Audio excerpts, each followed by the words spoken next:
Hello and welcome to my YouTube channel. आज के इस वीडियो में मैं आपको एक टूल के बारे में बताऊंगा जिसका नाम है साइटेशन चेजर। साइटेशन चेजर कैसे वर्क करता है और ये किन स्टडीज़ के लिए काम आता है, इस वीडियो में मैं आपको स्टेप बाय स्टेप बताऊंगा। ये जो आपके सामने डायग्राम डिस्प्ले हो रही है, इसमें मैं आपको समझाऊंगा कि साइटेशन चेजर कैसे वर्क करता है। साइटेशन चेजर पर्टिकुलरली हम यूज़ करते हैं रिव्यू स्टडीज़ के लिए। इसमें हम कुछ सेंट्रल आर्टिकल्स, जिनको हम सेंट्रल सीड आर्टिकल या आर्टिकल्स कहते हैं, हम एक या एक से ज़्यादा भी आर्टिकल्स दे सकते हैं और उनकी फॉरवर्ड साइटेशंस हम एक्सट्रैक्ट कर लेते हैं, यानी कि उस आर्टिकल या उन आर्टिकल्स को कितनों ने साइट किया है, ये टूल वो करके देता है, यानी कि वो एक्सट्रैक्ट करके देता है। इसी तरीके से सेंट्रल सीड आर्टिकल या आर्टिकल्स के साइटेड रेफरेंसेस भी ये एक्सट्रैक्ट करके देता है। अब हम ब्राउज़र में जाएंगे। ब्राउज़र में हम डायरेक्टली साइटेशन चेजर, किसी भी ब्राउज़र में आप साइटेशन चेजर को सर्च कर सकते हो और जो फर्स्ट साइट है इस पे आप क्लिक कर लोगे। ये एक्चुअली शाइनी ऐप टूल है, इसको डेवलप किया गया है यूजिंग आर कोडिंग। तो ये इसका इंटरफेस है और इसमें इन्होंने इंट्रोडक्शन में दिया है कि ये कैसे वर्क करता है और यहाँ से आप इसका कोड भी डाउनलोड कर सकते हो। इसमें जो टैब्स ऊपर दिए हुए, इसमें सेकंड टैब जो है आर्टिकल इनपुट। आर्टिकल इनपुट हम इस टूल को प्रोवाइड कर सकते हैं 6 तरीकों से, रादर 7 और 8 तरीकों से। फर्स्ट इंस्टेंस में आईडीज़ दे के, और आईडीज़ हम 6 किस्म की दे सकते हैं, 6 टाइप्स की दे सकते हैं। इसी तरीके से अपलोड हम CSV और रिस फाइल डायरेक्टली भी कर सकते हैं। फर्स्ट इंस्टेंस में हम देखेंगे कि जो DOI है वो कैसे वर्क करता है, फिर सब्सिक्वेंटली मैं बाकी भी दिखाऊंगा। DOI हम एक भी ले सकते हैं और मल्टीपल भी ले सकते हैं। यहाँ मैंने कुछ DOIs लिए हुए हैं। अगर हम फर्स्ट इंस्टेंस में एक को ही चेक कर लेंगे तो हम यहाँ इसको पेस्ट कर लेंगे। उसके बाद आपने क्या करना है, नीचे इन्होंने बटन दिया हुआ है लोड माई इनपुट आर्टिकल। जो ही आप लोड पे क्लिक कर लोगे तो ये आपको दिखाएगा यहाँ के ये DOI हमने फाउंड किया है इन lens.org। बैक एंड पे ये lens.org से डेटा रिट्रीव कर पाता है। तो इस आर्टिकल की बिब्लियोग्राफिक डिस्क्रिप्शन इसने रिट्रीव करके दी। इसमें जो रेफरेंसेस है, साइटेड रेफरेंसेस है, वो 90 है और साइटेशन इसकी 17 है। ये आप इसका डेटा आप एज रिस फाइल भी एक्सट्रैक्ट डाउनलोड कर सकते हो, इंक्लूडिंग द एब्स्ट्रैक्ट। अब हम जो सेकंड रेफरेंस है बैकवर्ड साइटेशन चेजिंग हम कर लेंगे, यानी कि जो साइटेड रेफरेंसेस इस डॉक्यूमेंट है उनको हम रिट्रीव कर पाएंगे।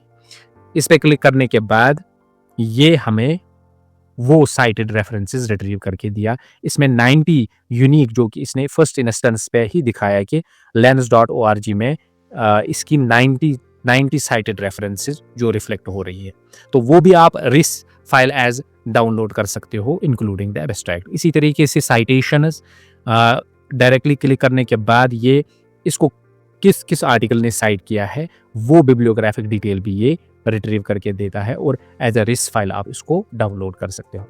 फिर उन्होंने एनालिसिस दिया हुआ है, पर अभी इन्होंने इसको अपडेट नहीं किया है। We will be back soon, ये दिखाता है। और नेटवर्क टैब भी दिया है, पर इस पे भी ये वर्क कर रहे हैं। अब हम आर्टिकल इनपुट पे आएंगे और यहाँ मैंने तो एक ही DOI दिया था, हम मल्टीपल DOIs भी दे सकते हैं। इस तरीके से यहाँ आप डायरेक्टली पेस्ट कर लोगे। अगर आप एक ही लाइन में लोगे DOIs तो उनको आपको कामा से सेपरेट करना होगा। क्योंकि मैंने अलग अलग लाइन्स में लिया है तो हम इसको ऐसे ही ले सकते हैं।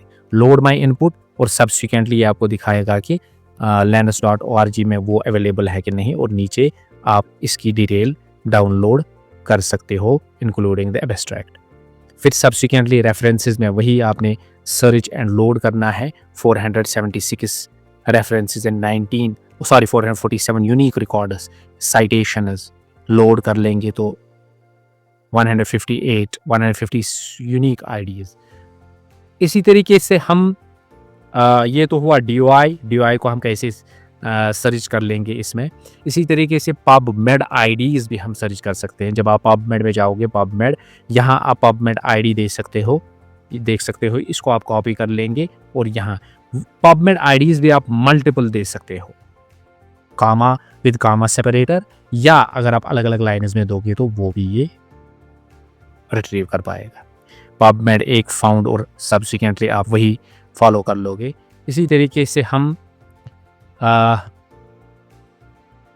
पबमेड सेंट्रल का जो आईडी है वो उसमें PM पहले होता है, ये भी हम एक या एक से ज़्यादा भी ले सकते हैं with comma as a separator between the two different IDs. तो ये भी इसी तरीके से हम फिर रेफरेंसेस रिट्रीव कर पाएंगे। lens.org का मैं आपको दिखाऊंगा कि उसमें जो आईडी होता है वो ये आईडी होता है, 15 डिजिट्स का आईडी होता है lens.org का। इसको भी हम रिट्रीव कर पाएंगे। दूसरा तरीका जो है इसमें डेटा अपलोड करने का, पहला तो आईडीज़ हमने प्रोवाइड कर लिए, अब हम CSV और RIS फाइल या RIS फाइल हम अपलोड कर सकते हैं।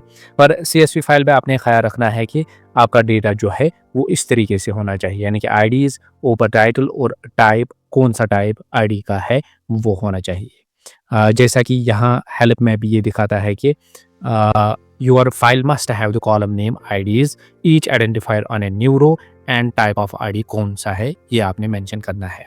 जो ही हम ब्राउज पे क्लिक कर लेंगे तो ये मैंने CSV फाइल 3 डॉक्यूमेंट्स की 3 आईडीज़ की जो थी प्रोवाइड कर रखी है, इसको हम लोड कर लेंगे। जो ही लोड पे आप क्लिक कर लोगे तो ये हमें इन 3 डॉक्यूमेंट्स की बिब्लियोग्राफिक डिटेल्स डिस्प्ले करके देगा। फिर सब्सिक्वेंटली हम इनकी बैकवर्ड साइटेशन और साइटेशन चेजिंग या फॉरवर्ड साइटेशन चेजिंग हम वो डेटा भी रिट्रीव कर पाएंगे।